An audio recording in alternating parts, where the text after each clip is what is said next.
So ಮುಂದಿನ ರಾಶಿ ವೃಷಭ ರಾಶಿ. ವೃಷಭ ರಾಶಿಯವ್ರಿಗೆ ಹೇಗಿದೆ ನೋಡಿ, ವೃಷಭ ರಾಶಿಗೆ ನಾವೆಲ್ಲ ತುಂಬ ಚೆನ್ನಾಗಿದೆ ಅಂತಿದ್ದೆ. ನಾನು ಆವಾಗವಾಗ ಮಾತಿನ ಮೇಲೆ ಗಮನ ಇರಬೇಕು ಅಂತ ಹೇಳ್ತಿದ್ದೆ.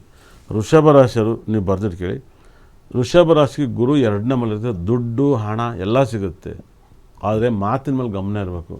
ಉದಾಹರಣೆಗೆ ನಾನು ಹೇಳ್ತೀನಿ ನೋಡಿ, ಡಿ ಕೆ ಶಿವಕುಮಾರ್ ವೃಷಭ ರಾಶಿ. ಮೊನ್ನೆ ಯೋಗ ಮಾಡೋಕ್ಕೆ ಹೋದ್ರೆ ಬಿದ್ದರು, ಸೈಕಲ್ ತಾನಕ್ಕೆ ಹೋದ್ರೆ ಬಿದ್ದರು, ಹೆಂಗೋ ಸಿ ಎಮ್ ಆಗ್ತಾಯಿದ್ರು. ಸಿ ಎಮ್ ಆಗೋ ಸ್ಥಾನಕ್ಕೆ ಹೆಂಗೋ ಹುಡುಕಿ ಬಂದರು. ಆ ಚಿನ್ನಸ್ವಾಮಿ ಕಾಲು ತೊಗೊಂಡಿದ್ದ ಆ ಸಿ ಎಮ್ ಆಗೋ ದಾರಿನೂ ತಪ್ಪಾಗ್ಬಿಟ್ಟಿದ್ದೆ. ಇವಾಗ ಎಲ್ಲ ಎಮ್ ಎಲ್ ಎಗಳು ಇವರು ಅಗ್ರೆಸಿವ್ ತಗೋತಾರೆ, ಬೇಡ ವೆಯ್ಟ್ ಮಾಡಿದ್ರೆ ನಾವೇನು ಮಾಡ್ಬೇಕು 100%. ಹೆಂಗೋ ಗೌಡರೊಬ್ಬರು ಸಿ ಎಮ್ ಆಗಿರೋ ಕಾಂಗ್ರೆಸ್, ಅದು ಕೂಡ ತಪ್ಪಿ ಹೋಗ್ಬಿಟ್ಟಿದೆ 100%. ನನಗೇನೋ ಹಂಗೆ ಅನ್ನಿಸ್ತಾ ಇದೆ. ವೃಷಭ ರಾಶಿಗೆ ಶನಿ ದೃಷ್ಟಿ ಬೀಳ್ತಾ ಇದೆ. ಶನಿ ದೃಷ್ಟಿ ಬೀಳೋದ್ರಿಂದ ನಿಮಗೆ ಮಾಡುವ ಕೆಲಸಗಳೆಲ್ಲ ಅಡಚಣೆಗಳಾಗುತ್ತವೆ. ಮಾಡೋ ಕೆಲಸ ಎಲ್ಲ ಅಡಚಣೆ ಆಗುತ್ತೆ. ಯಾಕಂದರೆ ಶನಿ ದೃಷ್ಟಿ ರಾಶಿ ಮೇಲೆ ಬೀಳಬಾರ್ದು. ಎಷ್ಟು ರಾಶಿ ಮೇಲೆ ಬೀಳುತ್ತೋ ಅಷ್ಟು ವೆರಿ ಡೇಂಜರ್ ಅಂತ ಹೇಳುತ್ತೆ.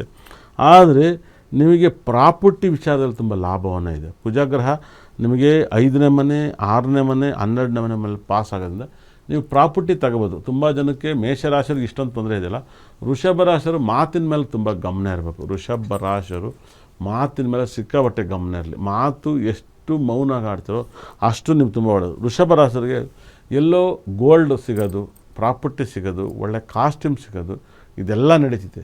ನಿಮ್ಮ ಲೈಫಲ್ಲಿ ಮಾತಿನಿಂದ ನಿಮ್ಮ ಜಗಳವನ್ನು ಬಗೆಹರಿಸ್ಕೊಂಡಿದ್ರೆ ನಿಮ್ಗೆ ತುಂಬ ಪ್ರಾಬ್ಲಮ್ ಸಿಗಾಕಿದ್ರೆ ಈ ಒಂದು 12ನೇ ತಿಂಗಳೊಳಗಡೆ ನಿಮ್ಮ ವೃಷಭ ರಾಶಿಯವರಿಗೆ ಈ ವರ್ಷದಲ್ಲಿ ಪ್ರಾಪರ್ಟಿ, ಲ್ಯಾಂಡ್, ಕಾರ್, ಬಟ್ಟೆ, ಕಾಸ್ಟ್ಯೂಮ್, ಗೋಲ್ಡ್ ಯಾವುದೋ ಒಂದು ಪಾಲಿಸಿ ನಿಮ್ಮಲ್ಲಿ ಒಳ್ಳೆ ಪಾಲಿಸಿ ಕೂಡ ಅದು ಕೂಡ ಸೇವಿಂಗ್ಸೇ ಆಗುತ್ತೆ.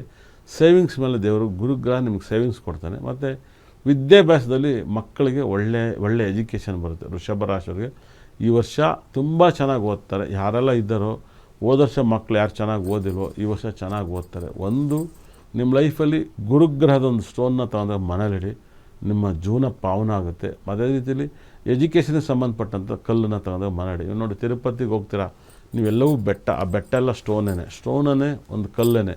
ಅಲ್ಲಿ ಹೋದಾಗ ಒಂದು ಪಾಸಿಟಿವ್ ಆಗುತ್ತೆ. ಎಲ್ಲ ಟೆಂಪಲ್ಗಳು ಕೂಡ ದೇವಸ್ಥಾನಗಳು ಬೆಟ್ಟದ ಮೇಲಿದೆ, ಎಲ್ಲವೂ ಕಲ್ಲಲ್ಲಿ ತುಂಬ ಪಾಸಿಟಿವ್ ಇರುತ್ತೆ. ಕಲ್ಲು ಒಳಗಡೆ ತುಂಬ ಪಾಸಿಟಿವ್ ಇರುತ್ತೆ, ಕಲ್ಲು ಮೇಲೂ ಕೂಡ ಪಾಸಿಟಿವ್ ಇರುತ್ತೆ.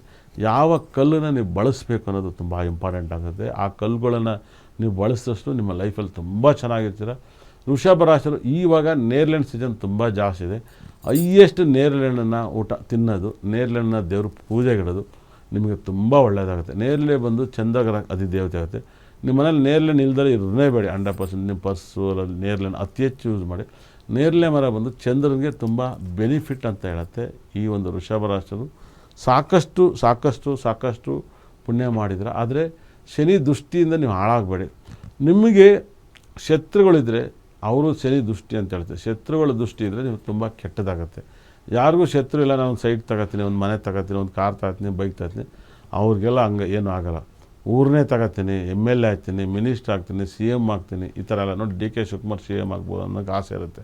ಅವ್ರಿಗೆ ಅಡಚಣೆಗಳು ತುಂಬ ಜಾಸ್ತಿ ಬರುತ್ತೆ. ಇಲ್ಲಿವರೆಗೂ ಬಂದಿರೋದಿರಲಿ, ಇನ್ನು ಮುಂದೆನೂ ಕೂಡ ಬರುತ್ತೆ 100%. ಇದನ್ನು ಜಾಗೃತಿಯಾಗಿ ಕಾಪಾಡ್ಕೋಬೇಕಾಗುತ್ತೆ.